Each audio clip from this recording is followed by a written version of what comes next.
The games you remember are the ones in November, and I'm borrowing a phrase from the legendary Fresno State coach Jim Sweeney, but it's the perfect way to describe just how important these high school football playoffs are. The games that players and coaches and communities remember for a long time.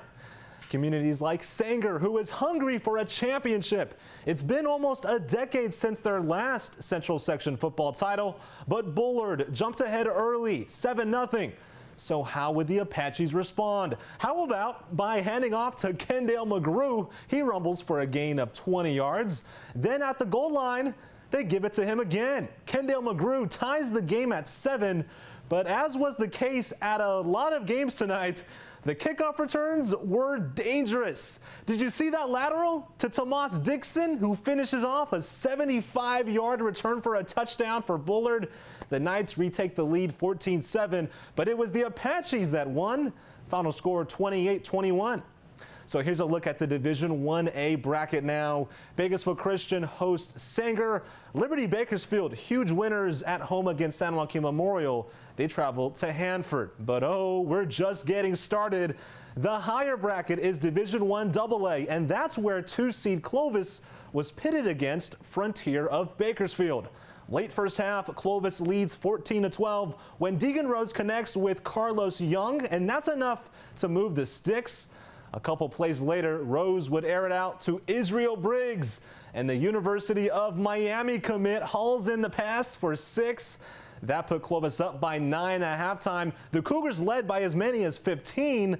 Frontier tried to come back, but Clovis moves on. So again, let's take a look at other scores around Division 1 AA. Central East 56-21 over Clovis East. Clovis West cruised to victory over St. Joe's in the second half. Now let's take a look at what the bracket looks like. A rematch from a couple Thursdays ago between Central East and Buchanan, and a rematch from a week ago between Clovis and Clovis West. In Division 2, Dinuba hosting Kingsburg in a rematch. The Vikings lost the first meeting 2 months ago, but they did not have their starting quarterback then. They have him now. Cade Holt finds his brother Cooper for the touchdown to put Kingsburg on top 6-0. Dinuba struggled to get going on offense, but a special teams mistake by the Vikings, a muffed punt, gives Dinuba the ball back with under a minute left in the first half. And the Emperor's quarterback, Tony Ibarra, then lofts it to Leo Vega, touchdown Dinuba, with 8 seconds left in the half. But that was too much time. Justin Engelbright returns the ensuing kickoff for a touchdown, giving the lead back to the Vikings, who went on to win. So now the Division 2 bracket looks like, well, after we look at some of the scores, San Luis Obispo defeats Lemoore 42-32. Central Valley Christian over Lompoc by a bunch at home. And Sunnyside sees their season come to an end at Arroyo Grande. So now here's the bracket. Kingsburg and Union in the 1-9 quarterfinal. Garces goes to Arroyo Grande. The Redwood Rangers, after a bye week, they host San Luis Obispo. And Central Valley Christian has a tall task going to face the Bakersfield High Drillers. Here's another rematch, this one in Division 3 between Washington Union and Garza. Panthers led 13-0 at halftime before quarterback McKinley Williams fires a touchdown pass to Davian Potts, makes it 20-0 Panthers, and that wakes up Garza. The Guardians march down the field, and at the goal line, Samir Muhammad makes a second effort and extends across the goal line. Guardians back in it until Jarrell Albert returns the ensuing kickoff for a touchdown. I'm going to keep saying that tonight. Just wait. This puts it out of reach for Garza. Washington Union wins 27-21.